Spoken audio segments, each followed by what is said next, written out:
Episode number 3 की starting होती है और जिंगयान कह रहा होता है, शिशिया तुमको ऊंचाई से डर लगता है, इसके बावजूद भी तुम ऊपर आई, क्या तुम इस दुनिया में नहीं रहना चाहती? और वहीं शिशिया उसे लगातार देख रही होती है। और फिर सीन शिफ्ट चित्र में नेक्स्ट दिखाया जाता है, जहाँ पर शिशिया अपनी कंपनी में मोमो से कह रही होती है, मोमो मिस जू के लिए हर दिन दोपहर में रिहेबिलिटेशन अपॉइंटमेंट तय करो। मोमो कहती है, लेकिन मिस शिशिया दोपहर में तो आपका ब्रेक होता है, और इसके अलावा हमने रिपोर्ट टेस्ट चेक की है, इस सब से हमारा कोई भी लेना देना नहीं है, तो क्या हमें उनकी मदद करनी चाहिए? अब इस पर शिष्या कहती है, हाँ बिल्कुल, हमें मिस जू के चेहरे को ठीक करने में उनकी मदद करनी ही चाहिए, नहीं तो हमने जो लाखों रुपए एडवर्टाइजमेंट में खर्च किए हैं वो बर्बाद हो जाएंगे। इसके अलावा मोमो, अगर मीडिया या न्यूज़पेपर में इसके रिलेटेड कोई भी नेगेटिव न्यूज आती है तो तुम तुरंत मुझे इन्फॉर्म करो। फिर आगे मोमो कहती है, ली ग्रुप का मोपल मैगजीन के साथ पहले से ही कोलेब्रेशन है, और ऐसा लगता है कि रेसिडेंट लू ने पहले ही इस खबर को दबा दिया है। ये देख शिष्या ब्लश करती हुई कहती है, जिंगयान।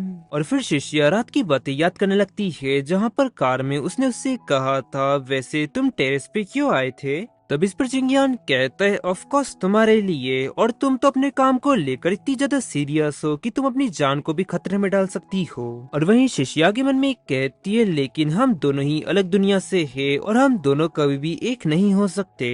तब प्रेजेंट में आगे वो उसे कहती है, ठीक है मैं समझ गई मोमो, अब तुम अपने काम पर वापस जा सकती हो।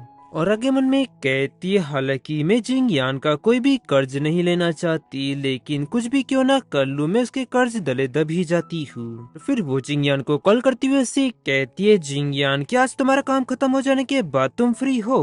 उसकी ये बात सुन जिंगयान कहता है, क्यों क्या हुआ, क्या तुम मुझे डेट के लिए पूछ रही हो? पर शिष्या मुंह फुलाती हुई कहती है, तुम मुझे बस इतना बताओ कि तुम्हारे पास टाइम है या फिर नहीं, अगर तुम्हारे पास टाइम होगा तो हम साथ में डिनर करेंगे, नहीं तो तुम इसे भूल जाओ। तब इस पर जिंगयान कहता है, मेरी वाइफ ने मुझे इनविटेशन दिया है तो मुझे तो इसे एक्सेप्ट करना ही होगा।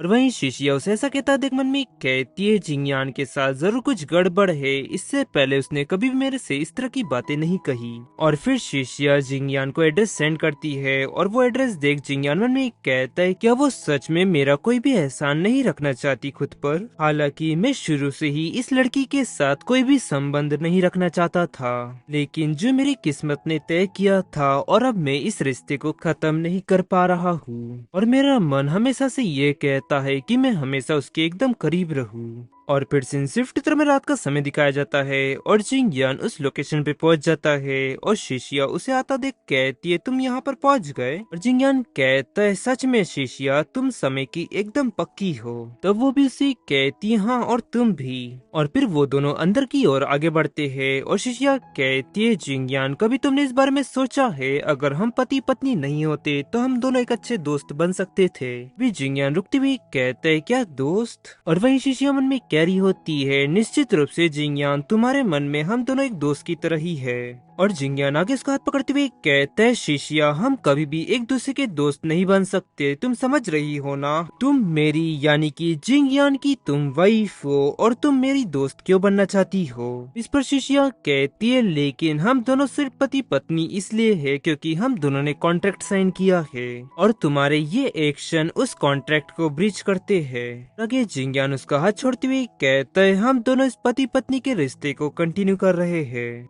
उसकी ये बात सुन शिशिया उससे कहती है, क्या हम हस्बैंड वाइफ की रिलेशनशिप को कंटिन्यू कर रहे हैं? किरकार तुम्हारे कहने का मतलब क्या है? और फिर जिंगयान कार में बैठकर वहाँ से चला जाता है, और वहीं शिशिया कहती है, अरे नहीं भूल जाओ, लगता है कि आज रात का मेरा ये डिनर प्लान बर्बाद हो चुका है, और जैसे कि मुझे उम्मीद थी, मैं इन दिलों के मामलों को संभालने में बिल्कुल भी अच्छी नहीं हूँ। चलो ठीक है, मैं इसे भूल जाती हूँ, मुझे काम पर फोकस करना चाहिए। और फिर सीन शिफ्ट तरह में वो कंपनी में दिखाई जाती है, जहाँ पर वो काम कर रही होती है। तभी अचानक उसका फोन रिंग होने लगता है, और वो कॉल उठाती हुई कहती है, मॉम कहो क्या बात है, क्या कुछ हुआ है? तब इस पर मोहम्मद से कहती है, शिशिया रात के 10 बज रहे हैं और तुम अभी तक घर वापस क्यों नहीं आई हो? और मैंने तुम्हारे लिए और जिंगयान के लिए सूप बनाया था, और काफी देर से मैं तुम्हारे घर वापस आने का इंतजार कर रही हूँ। जिंगयान ने बताया कि तुम आजकल घर वापस नहीं आ रही हो, वो काफी समय से घर पर अकेला है। पर शिशिया कहती है, नहीं मॉम, वो क्या है ना कि आजकल मैं कुछ ज्यादा ही ओवर टाइम कर रही हूँ, और अगर मॉम आप घर पर है तो मैं अभी घर आ रही हूँ। और आगे गुस्से से मन में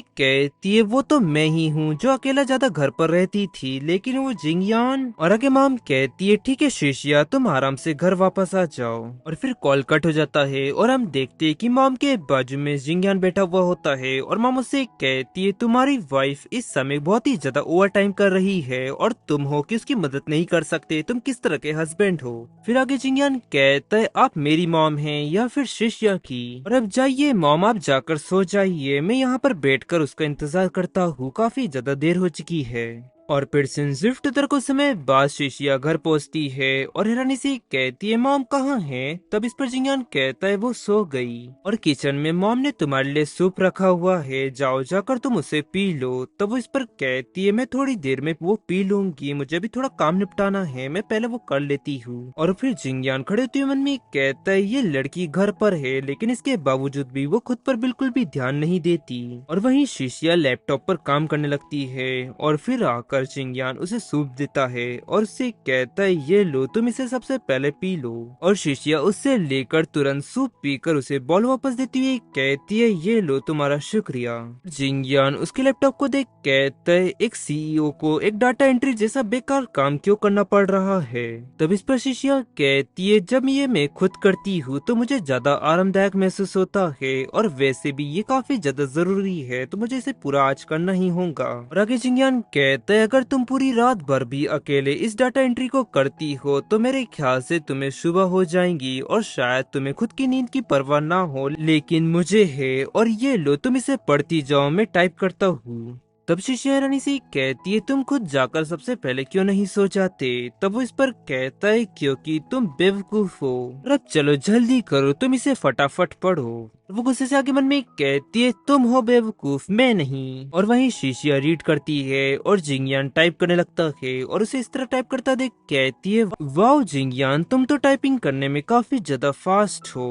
तब इस पर जिंगयान कहता है मुझे तुम्हारी ये तारीफ बिल्कुल भी पसंद नहीं आई, तुमको इसके बजाय ये कहना चाहिए हस्बैंड तुम कितने ज्यादा अमेजिंग हो।